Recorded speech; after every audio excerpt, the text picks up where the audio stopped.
Welcome to Facts TV News, where everything is true. 4 arrested after Grand Spend double murder. 4 men have been arrested following a double murder in Grand Spend, St. Andrew on Sunday. The police also recovered a firearm. The identities of the deceased in Sunday's attack have not yet been released. Reports are that sometime after 3 p.m., gunmen drove through the community and fired several shots at the men who were at the construction site. 3 men were shot and 2 later succumbed to their injuries. The gunmen later abandoned a car which had crashed in the vicinity of Queens Avenue in Richmond Park. The men were subsequently collared by the police. The Constabulary Communications Unit has confirmed that police have increased their presence in the area as they continue their investigations. Man killed, girlfriend injured in attack by cousin allegedly of unsound mind. A man was bludgeoned to death and his girlfriend injured reportedly by his cousin, who is believed to be of an unsound mind. The incident happened in Burn Savannah, Westmoreland on Monday morning. The deceased has been identified as 42-year-old Kenton Salmon, a shopkeeper from the community. Reports from the police are that about 7:30 a.m., someone was attacked by his cousin, who used an iron to inflict wounds to his head. Someone died on the scene. Someone's girlfriend, who was also injured, was taken to hospital and is undergoing treatment. Investigations are ongoing. U.S. citizen charged following fatal crash in St. Elizabeth. A U.S. citizen charged with causing death by dangerous driving was granted bail in the sum of $300,000 in relation to last Friday's fatal crash on the Front Hill Main Road in St. Elizabeth. Charged is Caleb Davis, a resident of Utah. The fatal crash claimed the lives of Savannah Lamar Primary School teacher Daniel Blake, 31, and taxi operator Hector Monroe. Police said Davis, who was the driver of the Mitsubishi L200, is to return to court in St. Elizabeth on November 24. Reports are that about 11:30 a.m., a Mitsubishi L20 heading towards Black River swerved to avoid a pothole and collided with the taxi in which Blake was a passenger. Blake was pronounced dead at hospital, while the others were admitted for treatment. Monroe succumbed at hospital on Monday. 6 other people were also injured in the incident. St. Catherine man charged with murder. A 28-year-old man from St. Catherine was charged with murder of a man in Tower Circle, Cumberland in the parish on Saturday, September 9. Charged is Christopher Davis, otherwise called Teacher, and Chris of West Abbey Place, Cumberland. Davis was charged with murder, conspiracy to murder, possession of a prohibited weapon, and unauthorized possession of ammunition. He was charged with the murder of 33-year-old Damien Clark. Reports from the Portmore police are that about 8:45 p.m., Clark was about to enter his yard when he was allegedly pounced upon by 2 men who opened gunfire, killing him. On Tuesday, September 19, Davis was apprehended and subsequently charged following a question and answer session in the presence of his attorney.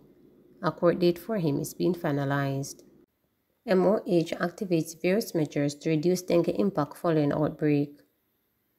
When a dengue outbreak declared in Jamaica, the Health and Wellness Ministry has activated various measures to reduce the impact of the illness. Portfolio Minister Dr. Christopher Tufton said the regional health authorities made the necessary preparation for an outbreak. He noted that since 2019, the ministry has made significant investments in the vector control program, including the acquisition of fogging machines and deployment of additional vector control workers. Dr. Tufton said the National Health Fund will expand the community strategies, such as supporting the removal of bulky waste and drain cleaning. He said the emergency operations centers in all parishes will be activated, effective on Monday, September 25th. Additionally, starting Monday, October 2nd, the open hours for all Type 3 to 5 health centers will be extended to 8 p.m. The government spent some 300 million Jamaican dollars 3 years ago to restock our fleet. We have over 50 vans, pickup trucks for vector control that are functional currently, over 20 mounted foggers as well as handheld foggers. We may have to secure more, and some conversations are taking place. We have adjusted the scheduling so that vector workers will work both morning and evening and on weekends. We have mobilized the parish health committees who are now working with the vector control teams in each parish. We have over 200 113 permanent staff, about 500 temporary staff, and we are now recruiting another 600. These are the persons who will go into the communities, will do the brochures, will inspect breeding sites, the drums, the solid waste, to try to control the population and to inform the public as to what they need to do. Look out for your vector workers, your community health aides in your community. They should be uniformed, they should have identification. Please allow them to work with you, and please do not, as has been the case in the past, threaten them, throw stones at them, abuse them because you don't like the fact that they are fogging the community or that they need access to help you to protect yourself, because ultimately they're there for you. So I want to make an appeal to Jamaicans to cooperate with them and give them all the necessary support. We're in touch with solid waste, and we're providing some resources with the NWA, some of the drain cleaning, and we will work through the municipal corporations with member of parliaments to provide necessary information and support where necessary, so that it becomes an all-of-society approach. PNP bankrupt on ideas to advance Jamaica, says Fitzhenley. Senator Fitzhenley has slammed the opposition People's National Party for what he says is an attack on the media. Fitzhenley, who was speaking at the Jamaica Labour Party Era Council meeting on Sunday in Southeast St. Elizabeth, said the PNP's labelling of the media as biased is a reflection of them running out of ideas and how to interest the Jamaican people. I hear the man make talk about media being biased against them.